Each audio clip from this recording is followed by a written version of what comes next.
Assalamualaikum warahmatullahi wabarakatuh. Dan ini perjalanan Balukia bin Isya. 50 tahun dia mencari Nabi Muhammad SAW. Dia sempat dipertemukan Nabi Khidir. Mari kita simak video berikut. Jangan lupa sukai video ini, komen, dan berlangganan, serta bagikan agar bermanfaat bagi semua.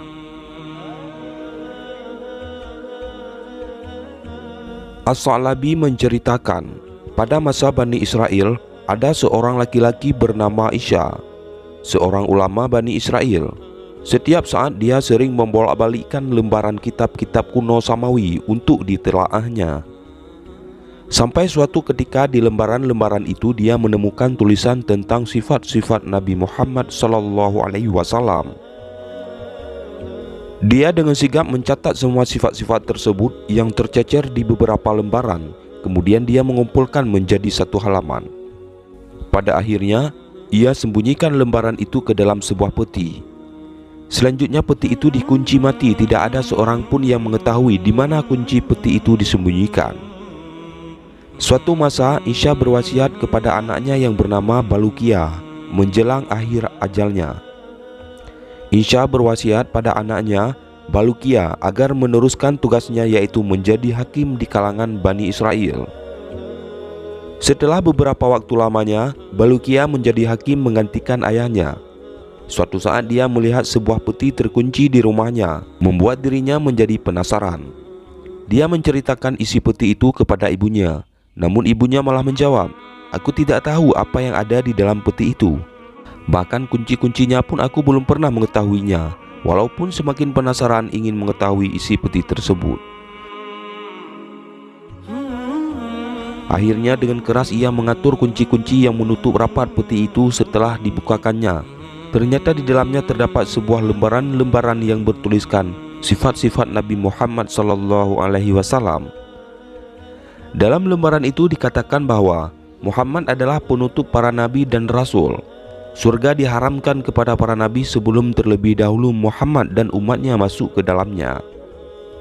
Seusai membaca lembaran itu, Balukia keluar rumah menemui kaum Bani Israel untuk menyampaikan apa yang tertera di dalam lembaran kitab yang dibawanya. Seketika kaum Bani Israel dengan seksama menyimak penuturan Balukia. "Beraninya ayahmu menyembunyikan yang diketahuinya sehingga dia tidak menyampaikannya kepada kami. Hal itu pun lantas membuat mereka marah. Mika bukan karena kamu sebagai anaknya, kami akan membakar kuburannya, sebab dia telah menyembunyikan berita tentang akan datangnya panutan para Rasul Muhammad SAW." Tak lama kemudian Balukia pamitan kepada ibunya untuk melakukan sesuatu perjalanan panjang. "Ibu, aku menemukan berita tentang aku diutusnya Nabi. Sekarang aku mau pergi dan tidak akan kembali sampai menemukan kabar tentang keberadaan Nabi tersebut."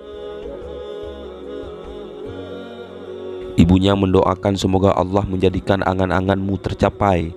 Setelah berpamitan dan berkemas, Balukia pergi meninggalkan Mesir dalam rangka mencari kabar tentang Muhammad SAW. Balukia mengelilingi bumi dari ujung timur sampai ujung barat, sehingga sampai di laut salah satu tujuannya. Di sana ia melihat beberapa keanehan yang tidak pernah dilihat oleh orang lain. Di antaranya dia melihat satu pulau yang penghuninya adalah ikan hut, yaitu sejenis paus. Ikan-ikan itu berkata, "La ilaha illallah Muhammadur Rasulullah." Tiada Tuhan selain Allah, Muhammad itu utusan Allah. Melihat hal itu, Balukia yang menyapa mereka, "Assalamualaikum," tetapi mereka tidak menjawabnya. "Hai, sebelumnya kami belum pernah mendengar sama sekali perkataan itu," kata ikan-ikan hut itu. Balukia menjelaskan ungkapan tersebut. "Itu adalah sunnah Nabi Adam." Ikan-ikan hiu itu bertanya, "Dari mana asal kamu?" "Aku berasal dari kaum Bani Israel," jawab Balukia. Akan tetapi meskipun mereka banyak bertanya, tetap saja mereka tidak mengenal Balukia. "Kami tidak tahu menahu Adam, tidak juga Bani Israel," balas ikan hut itu padanya. Mendengar pengakuan mereka, Balukia menjadi penasaran, "Kenapa kalian mengenal Muhammad?" Mereka menjawab, Sejak awal mula Allah menciptakan kami seperti ini, yaitu mengucapkan kalimah syahadat yang seperti tadi. Sebenarnya kami berasal dari ikan neraka jahanam. Bagaimana keadaan neraka jahanam? Tanya Baluqiyah kepada ikan-ikan Hud itu. Dan akhirnya para ikan menjelaskan tentang keadaan jahanam yang terkenal mengerikan ini. Dia adalah lembah hitam yang berbau busuk seperti tahunnya. Ia bernafas hanya 2 kali nafas. Pertama ketika musim panas makan, nafasnya pun mengeluarkan hawa yang sangat panas. Dan nafas kedua ketika musim dingin, maka nafasnya menimbulkan hawa yang sangat dingin. Ikan Hud menjelaskan lebih detail. Selanjutnya Baluqiyah melonggokkan pandangannya ke arah pulau lainnya.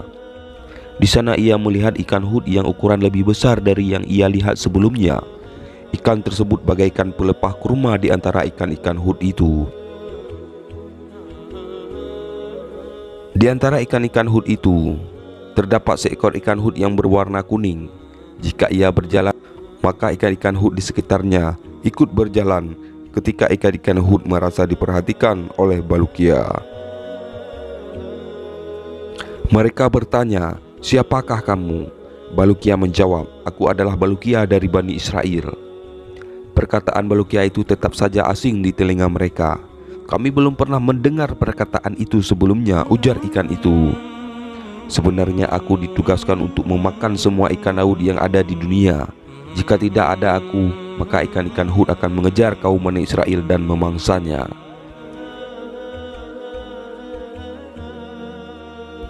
Kemudian Baluqiyah melanjutkan perjalanannya sampai ke laut yang lainnya.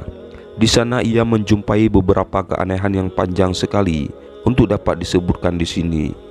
Di antara keanehan tersebut, ia melihat sebuah pulau yang di dalamnya terdapat sebuah pohon kurma dari emas.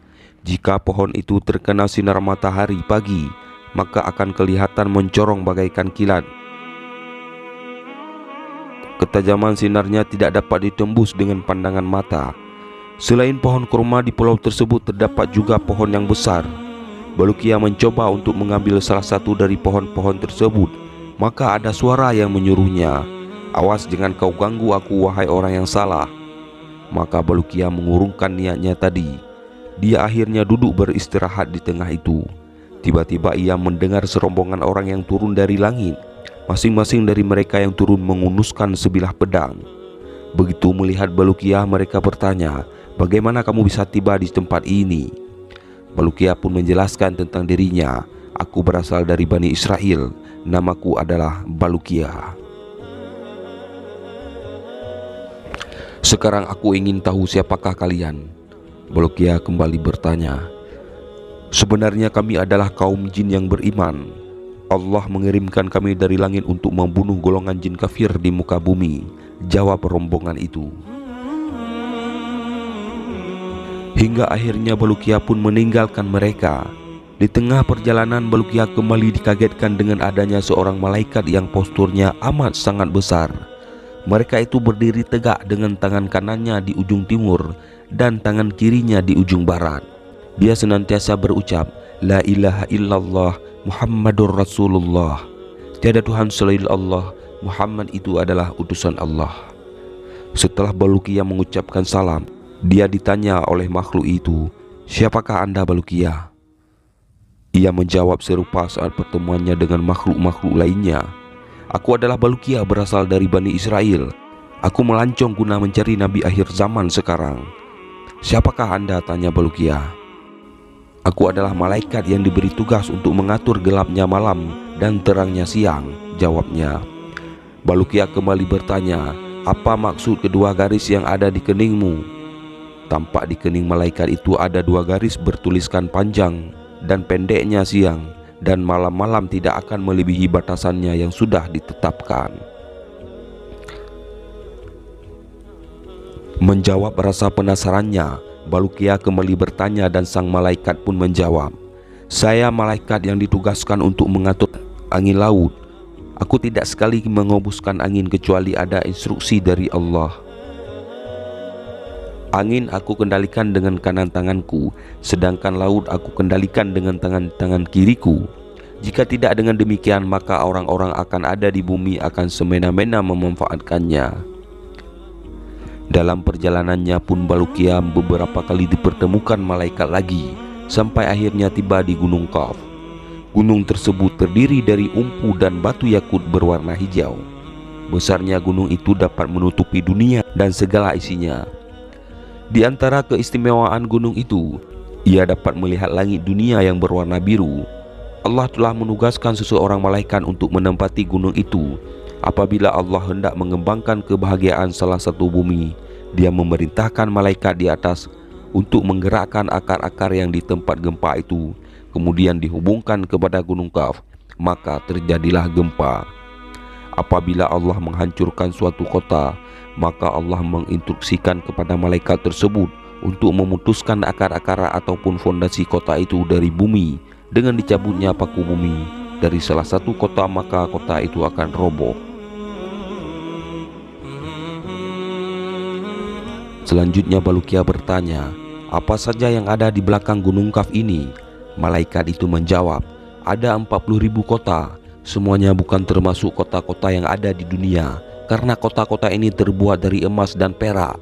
Siang dan malam tidak dapat menembusnya, sedangkan penduduknya terdiri dari para malaikat.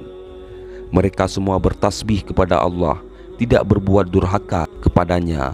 Kemudian Balukia menanyakan, apa saja yang ada di belakang kota-kota tersebut? Malaikat itu kembali menjawab, di belakangnya ada 70.000 hijab seluas dunia. Adapun di belakang hijab-hijab itu tidak ada yang mengetahuinya kecuali Allah Subhanahu wa Ta'ala.